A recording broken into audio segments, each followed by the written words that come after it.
I want to thank all of you for the opportunity of being here today and giving my story. Some of it may sound like bragging, but believe me, it isn't. I'm very thankful for my life and for all the wonderful things that have gone into it and for the people who helped to make me have what I've had. And that includes you and all of you at Christ Lutheran and those who have helped to make this talk possible. I want to begin by saying that my father was a Lutheran pastor.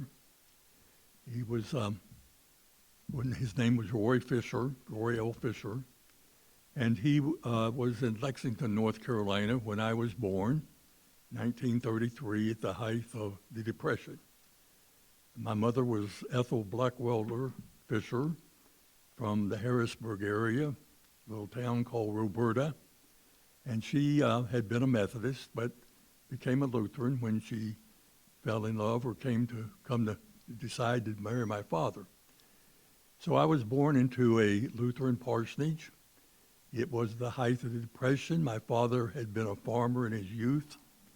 I came from a farming family. He loved to farm, actually, in many ways. We always had animals at the parsonage. We had a barn. We had a cow. We had a goat. I had a pony. He even raised pigs. But in the Depression years, pastors did a lot of things. And he farmed as well as we had orchard. We canned goods, as all people did in those days. And I had a pretty idyllic life. I enjoyed life. It was good. I had 3 sisters. 2 were still living. And one of my sisters died in Africa, in Nigeria, on an operating table while going there to write curriculum for the black studies in North Carolina on behalf of the governor. And she died of hepatitis, or the results of hepatitis, and came back to us as in a casket. I was in Malaysia at the time, 1970, and so that is sort of the story of my background. My dad moved to Lincolnton area in 1942. 1941, of course, the war had started, December the 7th. And I remember that I was extremely traumatized by that event. I was 8 years old. And I thought that by evening, or the next day at least, the Japanese would be in Lexington, probably looking for barbecue. No, but they would be in Lexington. And they would be there because I had no idea where Japan was and Hawaii and the United States. And most of us, in those days did not know where a lot of places were. And we've learned through wars now, where places are in the world. But I was traumatized, and I began to read immediately about this war in different places, both in the Pacific and in Europe. I read voraciously. I read all the news in the newspaper. I read my dad's encyclopedias about places. And one was Malaysia and Singapore, which I ended up going to serve for 15 years. But that's another story in a sense. But anyway, that was a wonderful time in my life, and at the same time, a traumatized time. So in 1943, early 1943, my dad entered into the military as a chaplain. And he left in early 43, and we did not see him again until 1946, 3 years later, when he was able to return from Europe. And at that time, he came back and almost immediately took us back to Germany. And we settled in an area called Nuremberg, which you have heard of. Nuremberg, of course, was an old walled city built in the early medieval ages, the home of Albert Dürer. It was a place where Hitler's architect, Albert Speer, had lined up all of these beautiful places and where these Nazi goose-stepping people and youth were shouting out Heil Hitler, this was a Reich that was going to last for 1,000 years. And it was all of this doings that was going on in the war crimes trials when we went to Germany. And even there, it was a mixed review in my life. I was suddenly taken out of the hills of North Carolina, so to speak, or the land of North Carolina, where I knew nothing about this, and I went into a country where I could ice skate and I could ski and do these things that a North Carolinian never did in 1946. And so, but at the same time, it was a very mixed thing because I was meeting things and seeing things that at 13 years of age would stay with me all of my life. One is, for example, I went to the Nuremberg war crime trials as a 13-year-old boy in social studies. I saw Hermann Göring, Rudolf Hess. I saw them on trial. And then I went to another trial where doctors were being tried because of what they had been doing to people, to experiment on people. And I went to Dachau and to Buchenwald. My dad took us to these places, and Dachau, I remember people could go up and touch the wall and still get blood on their hands. It was that soon after the war that we went back, and they had confiscated Nazi homes for, the officers and for our troops. And so my dad was given a very nice Nazi home, swimming pool, all of those things. And it was quite safe. We rode around on our bicycles. We even rode up in Nuremberg to the top of the hill where there was a castle and where there was a little house that looked like the gingerbread house that Grimm brothers told about, Hansel and Gretel. And it said that that's where they got the inspiration. But it was quiet, it was peaceful, but I did go to those trials. And it was very difficult to get into those trials because there were very secure conscience about these prisoners. And they used the Palace of Justice in Nuremberg because it was a place that had not been really destroyed, one of the few places in Nuremberg which was 80% destroyed. 30,000 people dead under debris and that type of thing. It was an old walled city, as I said, and it was sinking to high heaven, but at the same time, it was sort of a breath of fresh air because suddenly the Nuremberg war crimes trials opened up something that was new. These people were going to be punished for what they did. And so trial was convened, the Nuremberg war crimes trials that began, even thinking in the 1943 as to what would become the war crimes trials. And there were 4 nations that would try them: Russia, France, England, and the United States. The presiding judge there was Judge Jackson of our Supreme Court. And he was the chief judge at that trial. And all of these Nazis had representation. They were given fair trials with all the documentation that was according to them. And they had asked for these trials. They had asked for a chaplain. And guess who they sent him? They sent him a Missouri Lutheran pastor, a chaplain, by the name of Henry Gorecki. And Henry Gorecki went to those men and he worked with them. And when it was all said and done, after the trials were over, and whenever the judgment came down, he believed that 12 of them had truly repented. He truly did. And he was a pretty tough taskmaster. He did not take foolishness from Hermann Göring. Hermann Göring never repented, he said, but many did. Albert Speer, Rudolf Hess never said anything. He played mad all the way through it. You can read this story. It's called The Cross and the Swastika. And in it, my father is mentioned because my father provided the Bibles for these top Nazis at Nuremberg. And Henry Gorecki had sent out a call for Bibles, and my father had German Bibles, and he took them to the prison, and they in turn signed one. All of these German Nazi war criminals, signed one and gave it back to him. And so he passed it on to me. And so I held it for a number of years.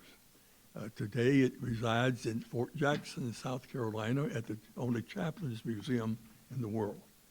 And we took a trip down there a couple of years ago, and a number of our people went by bus. Drew Goodson and myself and others led the group, and my father's enshrined there with that Bible, and his big photo, all that is there in a case that is kept dry and, so that Bible will keep forever. Anyway, that is sort of what was happening, going on. These men were tried for 4 crimes. They were tried for crime of being a party to a common plan or conspiracy to wage aggressive war, crimes against peace, war crimes, and crimes against humanity.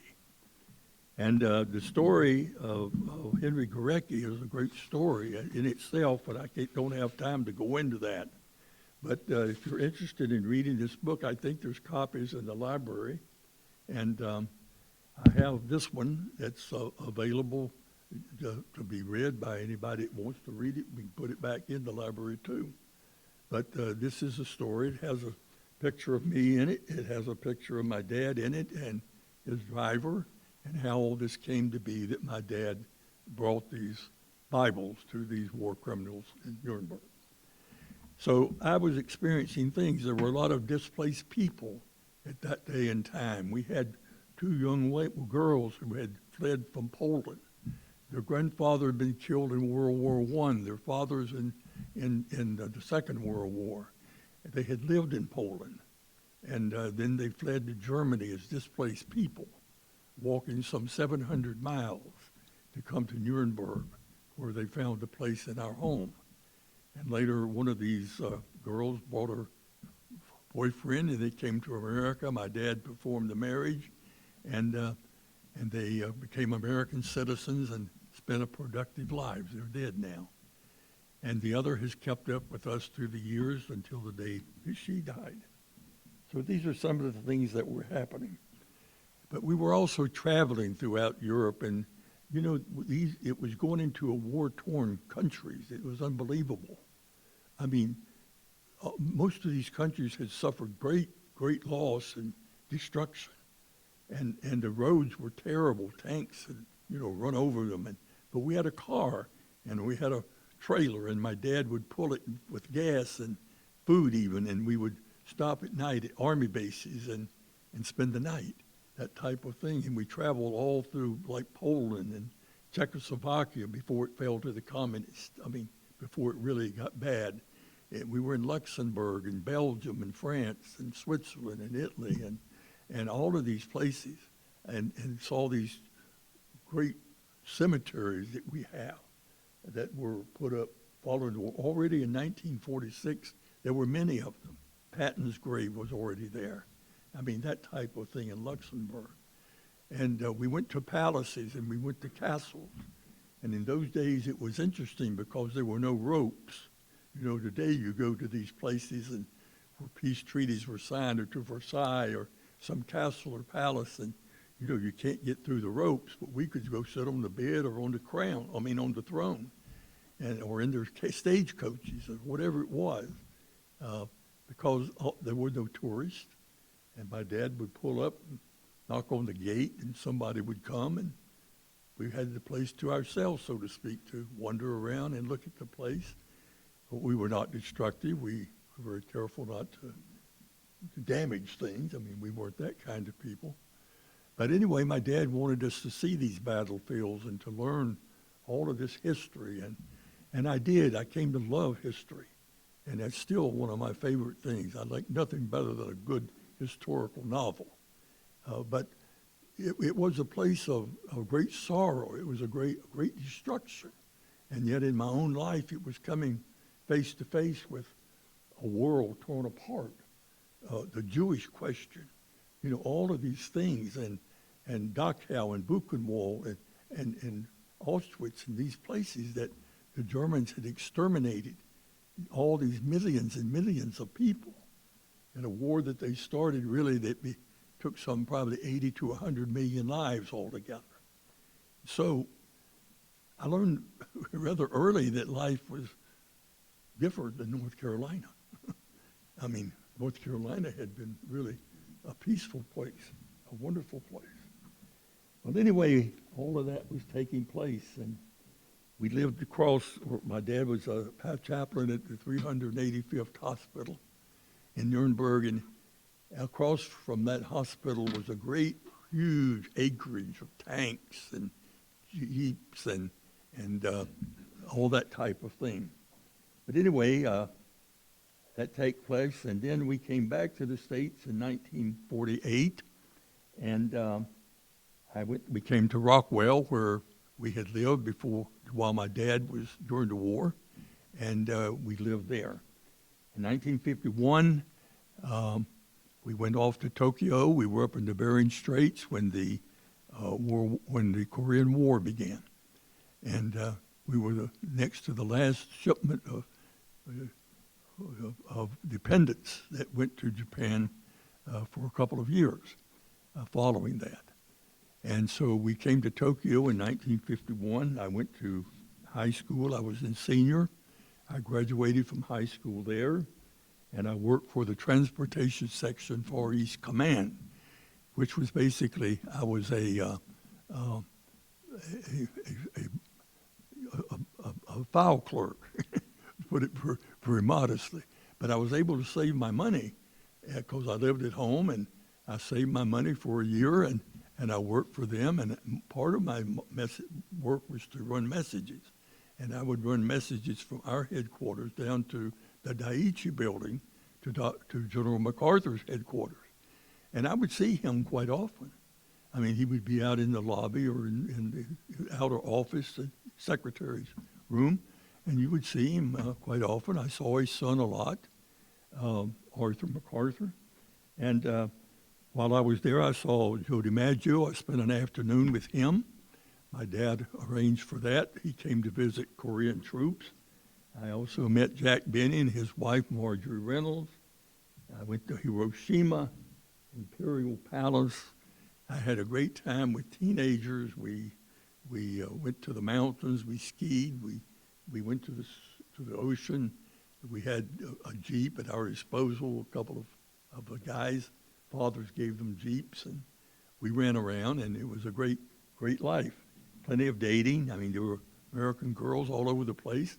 Went to an American school, basically, run by the military, made up of missionaries and business people and embassy people and people from other foreign countries. And so it was a great time. We had football, baseball, all the various sports as well. We came back to America in 1952, and I enrolled at Lenoir-Rhyne University, or what's now Lenoir-Rhyne University, and I was very involved in campus life. I was president of the Men's Hall Commission. I was editor of the school newspaper, and I had no plans to become a pastor. I wanted to become a lawyer, and I had no desire to become a pastor. My dad was a pastor. I loved him, but I didn't like the Goldfish Bowl. I had no intentions of ever becoming a pastor. Unlike Drew Goodson, who knew he did, I did not. But I had a professor who said, "You've got to go to seminary." He said, even if you don't become a pastor, you can learn theology, you can become a teacher. You ought to try it. You're young, you got plenty of time. So next thing I knew, 1955, when I graduated from Lenoir-Rhyne, I went to Southern Seminary. And I was there for a year. And I enjoyed it, but I had no call. And so our bishop or president at that time sent me to Rural Hall, North Carolina. Now, Rural Hall's a little town out of Winston-Salem on the way to Mount Airy, sort of in between. And I lived there and worked there for the summer, and it was a wonderful summer. I met Miriam that summer, my wife, and it was a great summer, and I decided that is what I wanted to do. And I did feel a call then. So I'd already been in seminary a year before I felt a call to become a pastor. But anyway, I was very involved in that, and Dr. Rudisell was the reason behind it. He was a blind professor. Are we through? Dr. Rudisell, who was a philosophy professor who was legally blind. And I would read for him because he couldn't see. But I would read for him and drive for him at times. And he was always after me to think about being a pastor. And so I succumbed to his wiles, and I went, and I'm glad now that I did. I met Miriam that summer. We married in 1959. And in 1960, a man by the name of Arthur Roos, who was our candidate secretary for missions, came to our home, and I swear before he put down his bags, as I brought him into the house, he said to us, "Will you go to Malaya as a missionary?" Well, that took me back to 8 years, reading about Malaysia, or Thailand, and the Japanese coming down and going in the back door of Singapore, and how all the British guns were pointed out to sea, but they had nothing at their back. And they rode down on bicycles and taxis and any way they could get away, and they rode right into the back of Singapore. And so as a result of that, that was the story of that. Our time up? Oh, I'm sorry. Anyway, we decided to go immediately. I mean, I didn't tell him that, but I knew I would go. And then I found out that Miriam had always wanted to go to Japan as a missionary, teaching English as a second language. And so we went there to Chicago. And we were there for a year studying to be missionaries. And our first son was born there, Carl Jr. And he is now a nuclear engineer type of guy here in Charlotte with Siemens and Framingham, and is head of the North American operation in that, I understand. Anyway, we left for Malaysia on August the 25th, 1962. And as we traveled, we went to the United Kingdom and to Vienna and to Austria. We traveled to Budapest, Hungary, and to Athens and Cairo and Israel and Jordan and New Delhi, India, and Bangkok, and to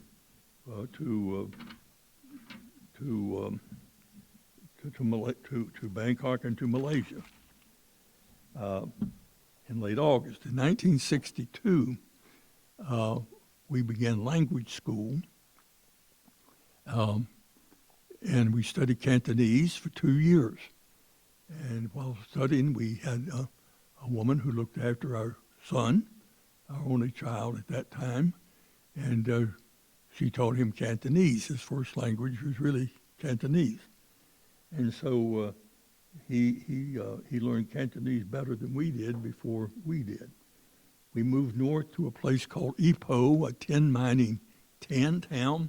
Ipoh is the name of a tree in which the Aborigines would get the poison for their blowpipes. Ipoh, the Ipoh tree. And so it still holds that name, and they still have the Ipoh tree, and they still make it and still use it, because there are a lot of Aborigines there that are your brothers and sisters in Christ, because they're Lutheran. We did a lot of work among them, and we're very pleased with that. It was a tin mining and rubber planting area in the Kinta Valley of Malaysia.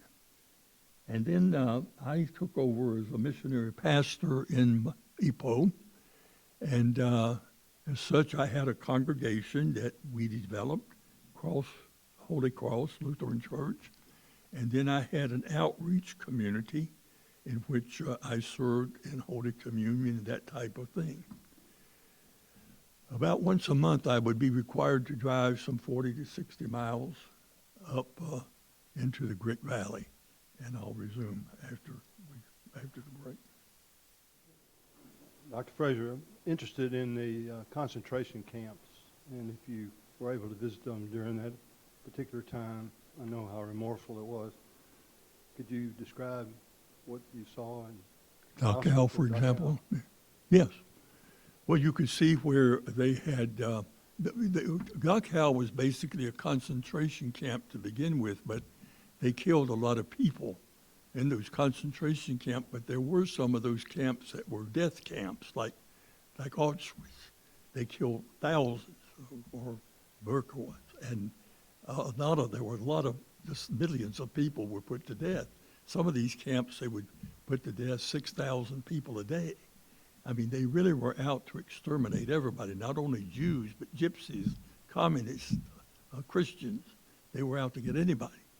And so they were slaughterhouses, and teeth were extracted for the gold, and everything they had was taken from them, and their clothes even. And they were treated completely inhumanely, as you can tell. You wouldn't treat a dog that way.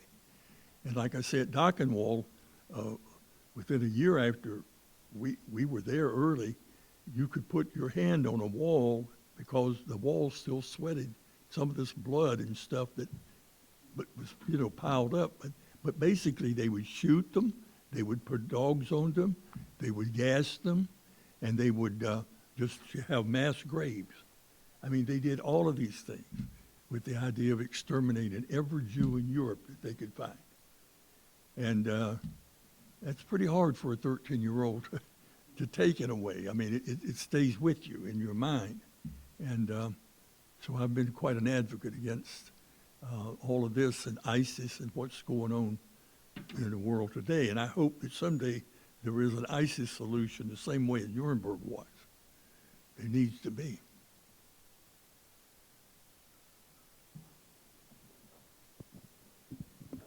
So did you learn how to speak German, and did your family speak German? I picked it up, yes. I picked up quite a bit in those days, and I could read and write and speak.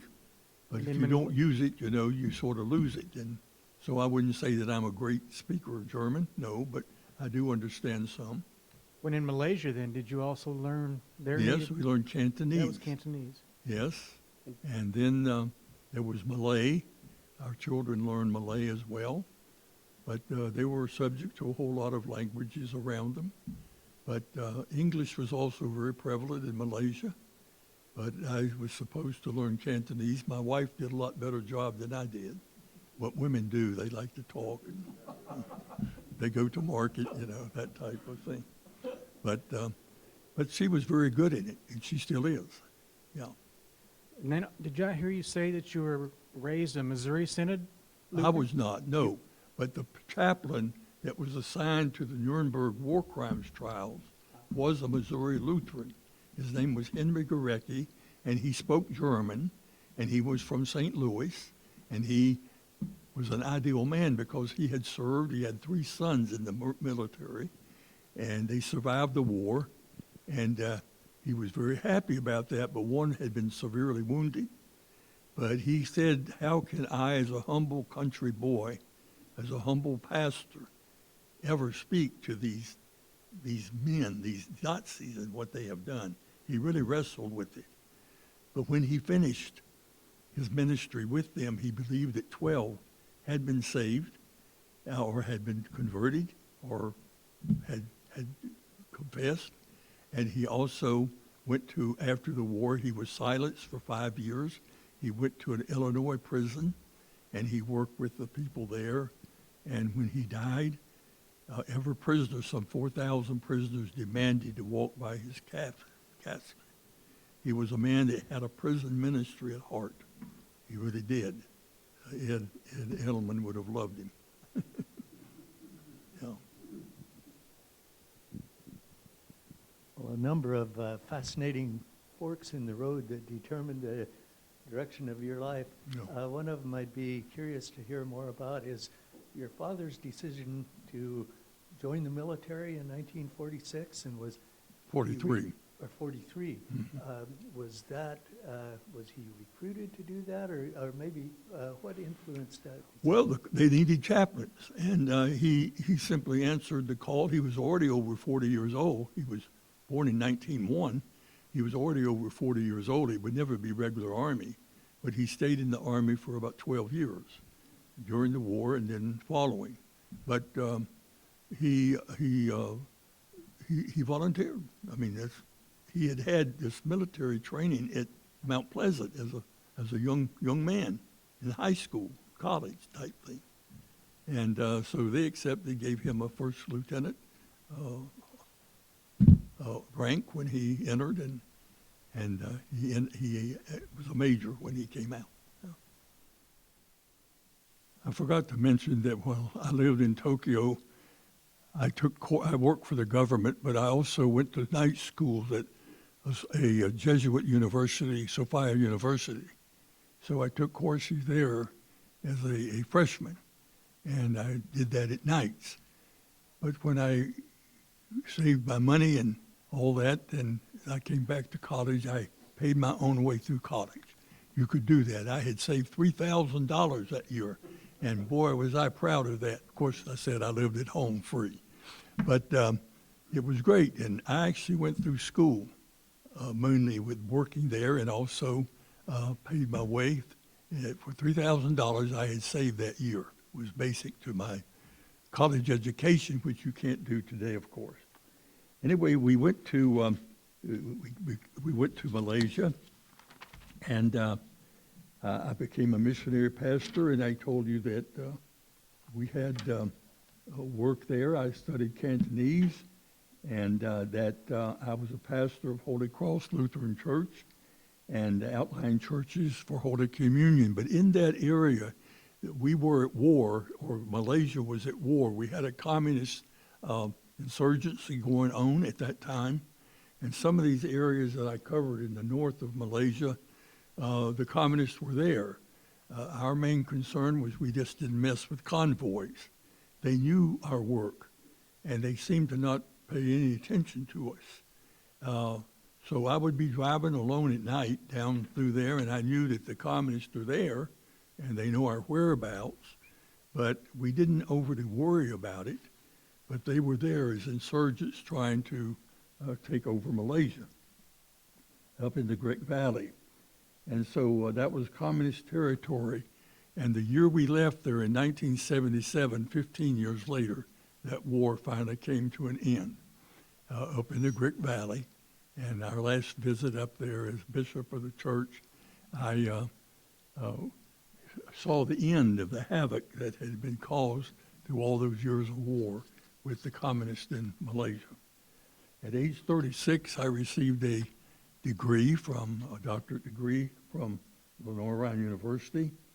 And in 1972, I was made the first bishop of the Lutheran Church in Malaysia and Singapore. Now, I was the first bishop of that church, but I also was the first member of the Lutheran Church in America to ever be a bishop. I wasn't a bishop of the Lutheran Church in America, but I was a member of the Lutheran Church in America, and I became a bishop before anybody else even became a bishop in the LCA, which is an interesting thing. It's an accident of history. I claim no merit of it. It happened, but it was the government was a Muslim government, and they did not understand the term president at all. So the church changed that in order that we could talk and be confronted with the government in every way necessary. And so I was made the first member of the Lutheran Church in America to become a bishop, and I was also made a bishop in episcopacy. That means I was consecrated by a Swedish bishop who claims to go back to the ordination of Peter in Rome. And my father always said what he was more concerned about, not apostolic succession, but apostolic success. And so we went on, and we worked there very hard, and we were there for 10 years. In March of 1966, our second son was born, Jeremy, and he is now a banker with a PhD. He was born in November 1960, and in 1967, our only daughter, who is a member here, Janti, was born. She's a veterinarian. And during my tenure in Malaysia, I also served on the staff of the Department of Studies of the Lutheran World Federation. which meant that I made many, many trips into Geneva, Switzerland, and around the world and worked for the Lutheran World Federation. And as a result of that, I traveled widely. I was trying to spread the gospel of self-support, that the churches need to get on their own feet. They need to stand alone to be able to withdraw from receiving all this money from the West and to depend upon their resources that God had given them. And so we were very successful. When I came to Malaysia in 1962, the church there was 95% dependent upon America. When I left, they were all, for every sense and purpose, they were completely free. They were self-supporting. They're now self-governing, self-populating. They are, I hope, not self-sufficient and still needing God, of course, but they are a strong church, and it's reaching out across the world.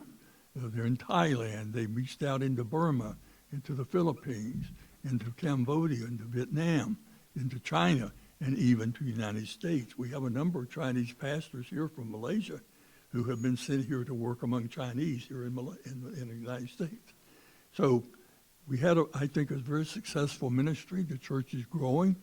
It's part of a Lutheran Federation that I organized of some 85,000 Lutherans in Southeast Asia, there in Malaysia, Singapore, and Sabah. So we have what we call the Borneo territories. And so the church is growing. It's very widely successful. And it's probably one of the more modern church office buildings among Lutherans in the world. Outstanding work that they're doing. It's a rich country filled with oil, palm oil, a lot of things are being made in Malaysia. And so I went around the South Pacific and through a lot of the world and trying to teach in Africa as well, and trying to teach stewardship principles in many churches. And I did a lot of work and from Malaysia, but also visiting and traveling in those countries.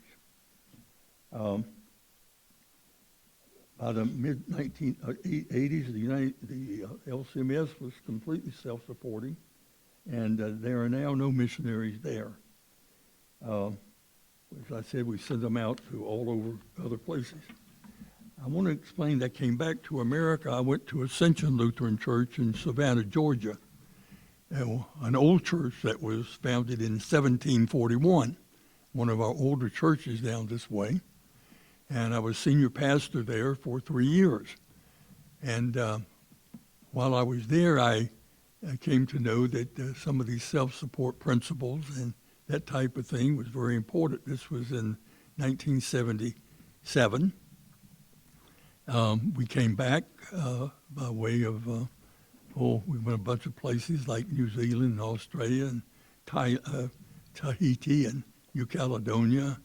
And we came back and came there, and I went to work. I was accepted a call to Ascension Lutheran Church in January 1977. And I was there until 1981 when I left to go back to New York to work with Lutheran World Federation for the second time. And this time not with the Department of Studies, but what we call, I was executive director of mission service and development. That was that I was involved in evangelism around the world, continued. I also was working with mission service. Service was serving people who were in disaster areas, world hunger money. As the church was raising world hunger money, I was given that money, and 80% of it was for me to decide where it would go and how it would be spent. And over about the 5-year, 6-year period, something like $60 million I allocated through my office to various projects around the world, and I traveled in those countries where there was a need for example, devastation of earthquake or volcano or floods. We were there to try to help with this, like Lutheran World Lutheran World Service, and all of these organizations that would come together from Europe and in particular and throw our money into the pot, so to speak, as to how much we would give to aid those. There was a lot of money back in those days. I mean, Germany and all these economies were roaring in the 50s and 60s, you know. And so we had criteria that we discussed and decided how we would use these funds. We had to have women involved. We had to have youth involved. It had to be a project that they could maintain after your machinery was put in, because the United Nations or UNICEF or some of these USAID, they'd go in there and put a big diesel project into something, cost $100,000, $200,000. They'd go off. Next thing you know, it didn't work. So it sat there. They didn't know how to fix it. They didn't have the money to fix it. We went in with what we called appropriate technology. And we would go in, like in, say, like Bangladesh, let me give you an example, and we would, the water's very near the surface, and you could take a bicycle and drill down 100 feet, take a bicycle, take off its wheels, and set it on top of that pump, and they could pump that water up. It cost $100, and they could repair it. I mean, that's just one example. Or service in helping women, for example, who were divorced in a place like that, or India, and they have no place to go but back to prostitution. Their husband throws them out. You're divorced. They have no place to go. They can't go home anymore. And so they give them jobs. They found silkworm production, teaching them to weave and to make silk. These women have a job, and suddenly every man on the continent wants to marry them because, hey, there's a woman out here who's a widow. She got a couple kids, but that's okay. She's making money. So, you know, you give women a new opportunity in life. Or you take a cook stove in Peru, up in the mountains, or in Chile, and a new kind of stove that doesn't burn as much wood but gives better heat.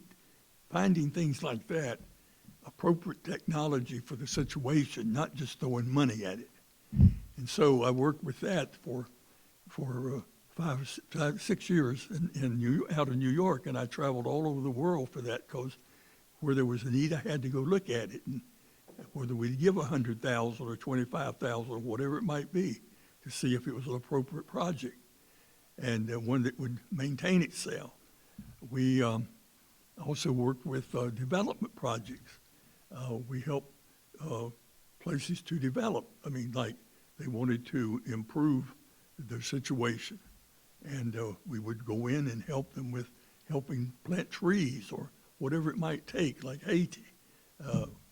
All over the world, you know, people are burning their wood and, you know, making a mess out of the whole environment that we have. And so I worked in that area a lot, and I traveled a lot. And I ended up traveling in, at this point, 141 countries of the world at least once. And many of them 5, 10, times that I've been to the others. I mean, just to see and to assess the situation. So my wife has been with me on a lot of it, but she hadn't been to all of that. I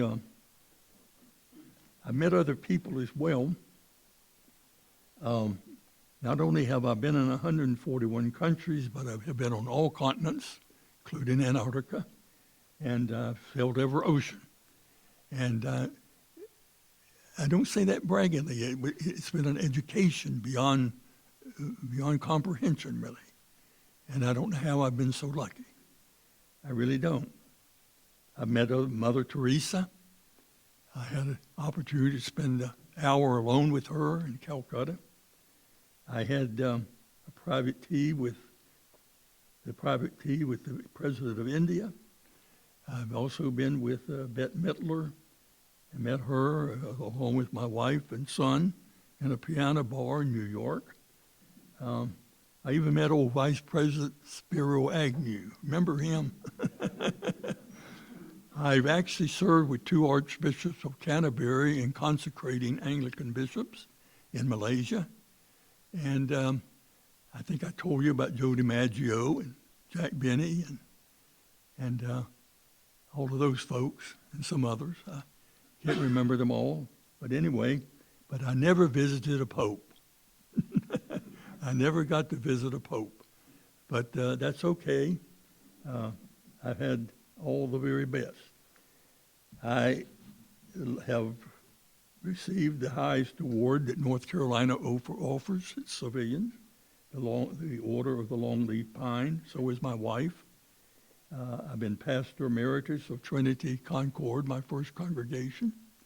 I am bishop emeritus of the Lutheran Church in Malaysia and Singapore, and pastor emeritus at Cross and Crown, which I am highly grateful for.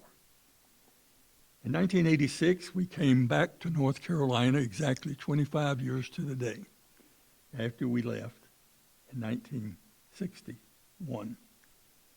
Now, I was a mission developer from 1986 to 1998 at Cross and Crown, and highly supported by this church and St. Mark's.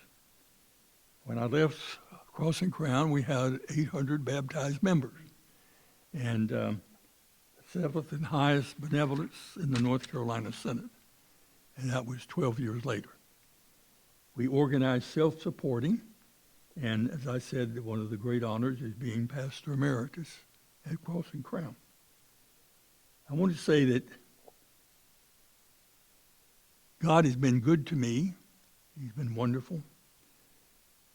But the best thing that ever happened to me, besides God's lifting me out of North Carolina and bringing me back, was Miriam, my wife. If anybody could have a wonderful pastor's wife, I had her. And she never, ever, ever, ever said, when I would go to her and say, what do you think about my going to here or there? I have a call. She would always say, whatever you want to do. And so she went. There were times when we were apart, a lot of times, my travels. And she also took care of 4 children. And one time we had 2 children on one continent. She was on another with 2 children, and I was on another continent. But that was sort of the life it was back in those days. But I'm grateful to God. I'm grateful to you for what we had. And thank you for giving me this opportunity. If you have any more questions, fine.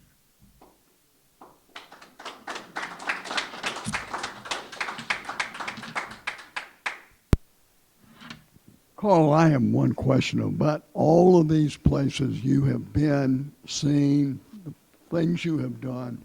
What is your number one, most favorite, the one that you think is the best? Places I've been? Yes. Well, that's a very good question. I get that question quite often. I don't think I've ever been to a place I didn't like. And I don't care where you go, everybody loves their country. Even if they want to leave sometimes, they still love their culture, their country. But only under desperate reasons they may leave. And I think we need to respect that people do love their country and what they have, even if we disagree with them. I mean, Muslims love Muslim countries. Christians love Christian countries. As far as beauty, the world is a beautiful place. I mean, from the Arctic to the Antarctic, and from the east to the west. But you cannot beat the United States of America. We have been given a land that is unbelievable. And as I keep saying, if we can keep it. And that's my deep concern today. But Germany's a beautiful place. It's clean. It's unbelievably clean. Japan's a beautiful place. And even a place like Bangladesh with not much to speak for it in any way, shape, or form, has its beautiful places. But the greatest place on earth is the United States of America. And I'm prejudiced, of course, but There's no question in my mind, and I've studied other countries. And I lived among the people. I didn't go and live in hotels. You know, I spent time with people to find out their circumstances. I've slept on a bed that had no mattress for 3 nights in a row once. I mean, that's pretty rough. No pillow either. In India. And I've seen things and done things that are just unbelievable. I've had experiences that I wish I could tell you. I mean, some of these stories, I could go and make story after story after story. People I've met, things that I've heard, things that I've seen. But people are human beings that God made, regardless of their color, religion, or whatever. And you know, I remember a Muslim asking me once, "Why are you a Christian?" And you know, I really had to answer, well, because I was born that way. I mean, you know, that's what I was taught. And I said, the same as you.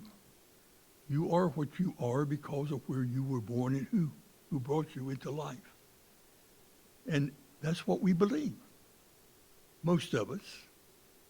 Now, some people break away from that and decide to join another religion or this or that, but most of us are who we were brought up to be. We follow in the footsteps of our people. And as for beauty, all the places on earth are beautiful. They really are. Antarctica is one of the most beautiful places on earth. Carl, you were a long time in Malaysia, and I understand that's mostly a Muslim country, and what I would be interested in is how you dealt being in a country of Muslims and teaching Christianity, how just knowing what the Muslims deal with. Can you explain a little bit about your experience that way? Yeah. Thank you, Frank.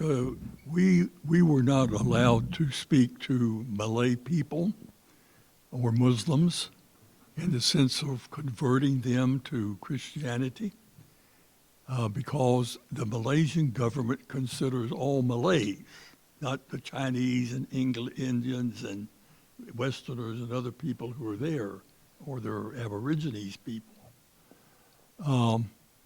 They consider them to be Muslim. And if we are caught teaching them, or they blame us for converting them, then we, as a missionary, we'd be thrown out of the country. If you were local, you would probably be put in prison. So there were very few attempts to speak directly to a Muslim about conversion. But on the other hand, there were Malays who did come to Christians and secretly became Christians. But they kept it secret because if they did, they would not find a wife or a husband. They would not find a government job or be able to go to the university. So there were penalties to pay if it was known that they had converted to Christianity or to any other religion, Hinduism, Confucianism, whatever. And or Taoism, you know, you name it, they don't allow it. I mean, by law. If you were born Malay, you're going to be a Muslim. But we know that there are, I have met them, there are Malay Christians, but they keep it a secret. And they meet secretly, have their own ways of worshiping.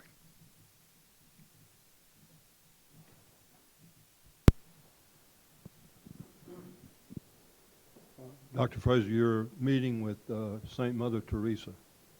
Your feelings a little more. Well, she made a tremendous impact on me. I didn't even know I was going to meet her. I had been staying with Olaf Hodney, who was a Norwegian who had nominated her for the Nobel Peace Prize. And he was a friend of mine, and I was in Calcutta. And he said to me one morning at breakfast, he said, "I'd like for you to meet somebody." And I said, "Sure, I had to do that. And he didn't say who. I just assumed somebody wanted me to meet. So we went down to this house, and he knocks on the door, and this young Indian woman comes, and he says to her, "Is the mother here?" And I thought he meant her mother. And next thing I know, she comes back and escorts us into this room, and I'm standing there with Mother Teresa. And then he says, after a few minutes, "Well, I've got some errands to make, and I'll be back after a while." So I don't know if he'd set this up or not, but he left.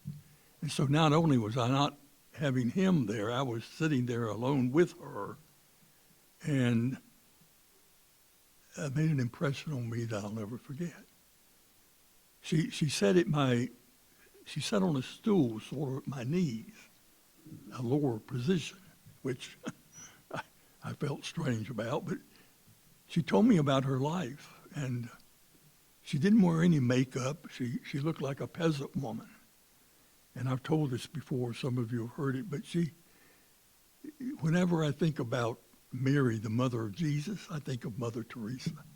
I think she would have looked like that. And so ever since then, whenever somebody says Mary or Mother of Jesus, Mother Teresa, it pops into my mind. But she was so kind. She told me her life story, and she took me to see the hospital, and she told me about her life and growing up. And she came from Yugoslavia, but she was born in Albania, and how she came to work among these untouchable people, and how she was walking along one night and she came across this man who was an untouchable. You know what an untouchable was in India? There's a caste system. If you're untouchable, if somebody touched you, they got to go take baths. I mean, they're unclean. I mean, these are the worst people in the world as far as they're concerned. It's the lowest you can be. And so when I met with the president of India, he had come from the untouchable class, but he had been to a Lutheran school. We had given him an education that most untouchables never got. And he went on to become the president of the country. This was after the war. But the untouchable system, they had a caste system. You were a Brahmin, you were a warrior, you were, whatever you are, but they had descending orders, and the lowest order in the world was to be an untouchable. They did all the unclean work. The body, had bodies or whatever it was. Yeah, they did all the work, the worst work you could do. And so she decided, with that man dying, she decided to get him to a hospital of some sort, and then she began this work.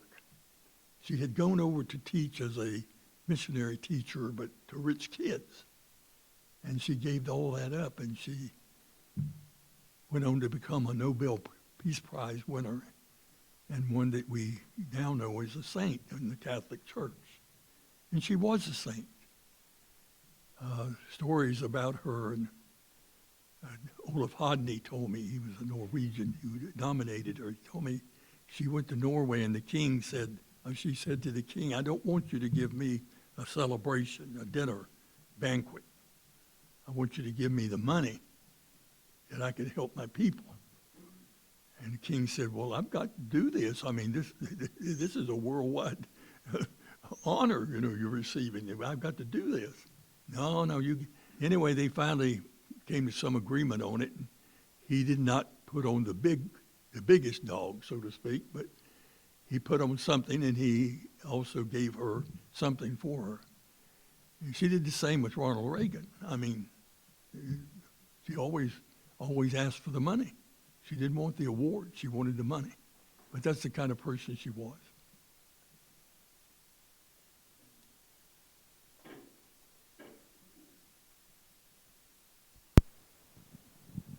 So when you were dealing with the World Hunger Organization, or Lutheran World Federation, Yeah. yes. did you have to deal with going through some countries that we might consider corrupt, and did you have to be careful with the money? Yeah, for example, in Somalia, the warlords were taking the rice that we would send in and sell it. You know what we did? We cooked it and sent it in. They couldn't sell it. They could feed it, but they couldn't sell it. It's already cooked. I mean, this is what I'm talking about, appropriate things to do, you know, when people, we were very smart. Lutheran World Federation, in those days, we would give 94 to 95 cents per dollar. It got to where it was supposed to go. And they still do that. You can count on it.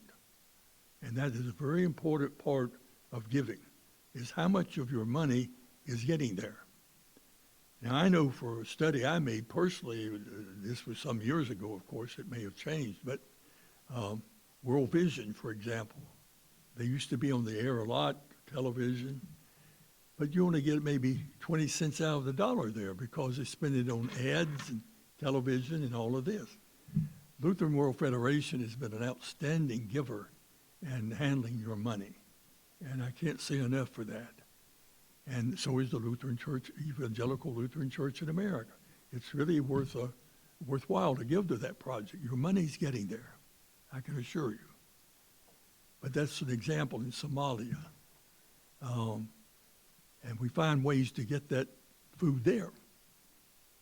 We have people who really work at this. We can be devious too.